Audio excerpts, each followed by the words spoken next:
Igreja do Pai Verdadeiro pregando o Evangelho à humanidade. Pessoal, assim como todos sabem, a IPV, a Igreja do Pai Verdadeiro, não é uma igreja trinitarista. Nós não professamos a Trindade, criada pela Igreja de Roma lá por volta do século III, século IV, naqueles concílios lá.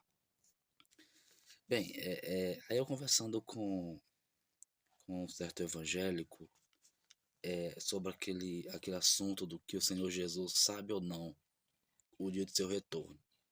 Porque assim, essa doutrina da Trindade ensina que como o filho é igual ao pai, em conhecimento, em poder, em tudo. Desculpa, eu tô um pouco gripado, mas é isso aí, vamos, não é por causa da gripe que vai atrapalhar não. Aí sim, aí a gente tava conversando sobre esse assunto, e ele dizia, olha, o Senhor Jesus hoje sabe o dia do seu retorno.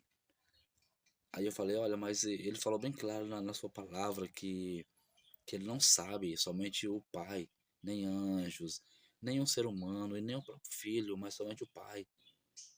Eu falando para ele, né? Isso é uma observação aqui nesse versículo que ele cita isso, ele nem cita o Espírito Santo, né? Já que o Espírito Santo é uma pessoa, segundo a Trindade, então ele poderia ter falado nem anjos, nem o Filho, nem o Espírito Santo, né? Mas não o Espírito Santo ele cita, né? Porque se o Espírito Santo fosse uma pessoa, no meu ponto de vista, obrigatoriamente ele tinha que ter citado o Espírito, né? Mas vamos lá. Aí sim, a gente conversando sobre esse assunto e tal. Aí ele citou uma passagem para tentar provar que o Senhor Jesus, ele sabe o dia do seu retorno. Aí ele citou aqui, pessoal, eu fiquei até assim, curioso. Então tudo bem, pode citar a passagem que você encontrou, que o Senhor Jesus sabe o dia do seu retorno. Aí ele citou João 10:30. Ele citou João 10:30 para provar que o Senhor Jesus hoje sabe o dia de seu retorno. Diz assim, João 10:30. Eu e o Pai somos um. Então ele cita essa passagem aqui para dizer aqui, ó. Ele e o Pai é um. Então ele sabe o dia do retorno. Aí, então vamos lá. Eu comecei a raciocinar com ele, né? Comecei a meditar com ele. Será que esse versículo aqui realmente apoia o que você está afirmando? Então, vamos lá. Aí eu comecei a meditar com ele no seguinte. O que é que o Senhor Jesus quis dizer quando ele falou, eu e o Pai somos um? Perceba que no mesmo capítulo, aqui no próximo versículo, ó, 31, ó, e por isso, uma vez mais, os judeus pegaram em pedras para apedrejá-lo. Preste atenção, eu comecei a explicar a ele, né? E comecei a ler o contexto com ele, para saber o que Cristo quis dizer quando falou, eu e o Pai somos um. E que não tem nada a ver essa passagem aqui, ele defender para dizer que o Senhor Jesus sabe o seu retorno. Aí perceba que no versículo seguinte, os judeus pegaram pedras, né? Para apedrejar o Senhor Jesus. Aí o Senhor Jesus pergunta no 32, mas por que vocês querem me apedrejar? Aí no 33, os judeus respondem, é porque tu blasfêmia, tu sendo um homem se passa por Deus. Então perceba que quando o Senhor Jesus fala no 30, eu e o Pai somos um, no 31 os judeus pegam em pedra para apedrejá-lo. No 32 o Senhor Jesus pergunta, por que vocês querem me apedrejar? Aí no 33 os judeus dizem, é porque tu sendo homem tu quer ser Deus. Presta atenção, tu quer ser Deus, tá se fazendo de igual a Deus. Olha só, pessoal, que interessante. É por isso que quando você lê assim um versículo isolado e não lê o contexto em si, você pode realmente entender errado e ensinar errado, né? Aí o mestre aqui no 36 vai explicar. Olha só o 36, o que, é que o mestre, depois que os judeus pegaram ali as pedras para tentar matar ele a pedradas, o mestre no 36 explica o que ele quis dizer. Olha só, 36. Como vós dizeis daquele a quem o Pai santificou e enviou a este mundo, tu blasfemas, porque eu vos declarei, eu sou filho de Deus. Tá vendo, pessoal?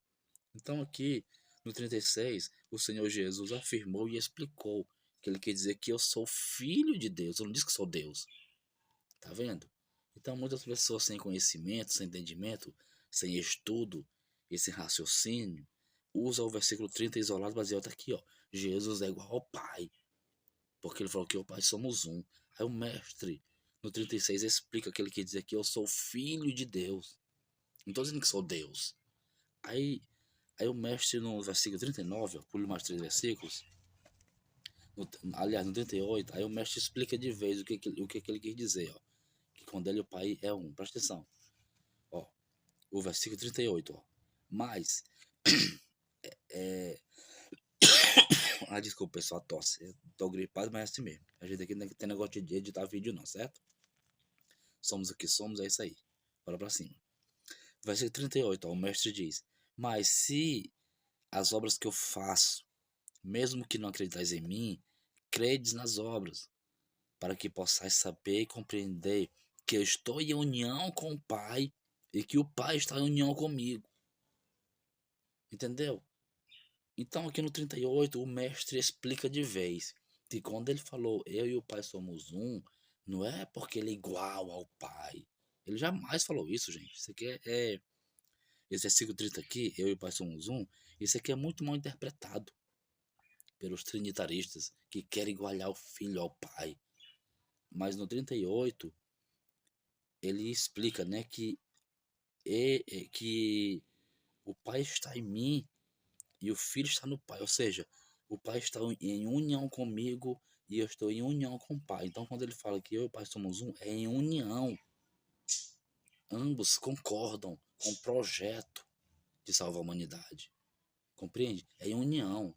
Nós somos um, é em união, nós somos unidos. O Pai está em mim e eu estou no Pai. Nós somos unidos no propósito de salvar a humanidade. Então, não tem nada a ver citar o versículo 30, eu e o Pai somos um, para dizer que o Senhor Jesus é igual ao Pai. Não. Ele explica no 36 que ele não é Deus, ele é o Filho de Deus, né? Que ele não é o Pai, ele é o Filho. E no 38 ele explica que eles têm união com o Pai, porque o Pai está nele e ele está no Pai, entendeu? Então, recapitulando para concluir, pessoal, quando o mestre diz eu e o Pai somos um, ele não está dizendo que é igual ao Pai. Ele não está dizendo que é todo poderoso igual ao Pai. Isso é mentira.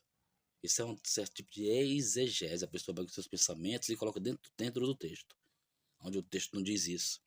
É tanto que o próprio mestre ensina e explica aqui no 36, né? Que eu sou o filho de Deus. Eu não disse que sou Deus, sou filho de Deus. E no 38 ele fala que ele está em união com o Pai e o Pai está em união com ele. Logo, eles são um em propósito, em união, em concordância. Eles pensam da mesma forma. É isso. Compreende? Então, usar esse versículo aqui, 30, para dizer que o Senhor Jesus salva o dia do seu retorno. Aí é brincadeira, né? E com todo respeito, é sem conhecimento. Aí eu expliquei o contexto a ele, ainda bem que ele compreendeu. Realmente fica esse nexo, né? Citar esse versículo aqui para dizer que o Senhor Jesus sabe o dia do seu retorno. Aí eu reforcei com Apocalipse capítulo 1, versículo 1, que lá fala revelação de Jesus Cristo que o Pai lhe deu. Logo, se alguém me deu uma revelação, não tinha antes. Se eu te revelei algo, você não sabia antes eu te revelar. Está no Apocalipse capítulo 1, versículo 1, que mostra que o Pai deu ao Filho a revelação. Então, concluindo, é só ficar com simples. É só você ficar com simples, meu irmão. Se o Senhor Jesus diz, bem claro, que o dia e hora de seu retorno ninguém sabe, só o Pai, é porque só o Pai sabe. Ponto final. Passarão os céus e a terra, mas as minhas palavras ficarão vivas. Presta atenção. Aqui para concluir. O mestre diz que pode passar céus e terra, mas as palavras dele, o que ele falou, fica vivo. Nunca vai mudar. É para sempre. Então, quando o mestre fala que ele não sabe o dia do seu retorno, a palavra dele continua viva. Ou seja, ele não sabe até hoje. Por mais que ele foi para o céu, tomou seu lugar de divindade, mas o Pai continua sendo maior que o Filho. Ele continua lá no céu esperando o seu retorno. É o Pai a ordenar para ele vir retornar e fazer o que tem que ser feito, compreende? Então, para que fazer esse marabalismo teológico? Para que esses teólogos aí que querem olhar o Filho ao Pai, fazer aquela salada mística, juntar tudo, fazer teologia para tentar igualar o Filho ao Pai? Para quê? Basta ficar com aquilo que o mestre falou. O Pai é maior do que eu. Só o Pai sabe o dia do retorno. Nem o Filho sabe. Então, ponto final, meu irmão, minha irmã. Basta ficar com aquilo que o Senhor Jesus falou. Não complique. Não complique. Cuidado que aqueles que praticam iniquidade não herdarão o reino. O que é iniquidade? É quando você distorce a verdade. Isso é iniquidade. Chama a verdade de mentira ou então tenta distorcer a verdade para colocar a doutrina de homens. Isso é iniquidade.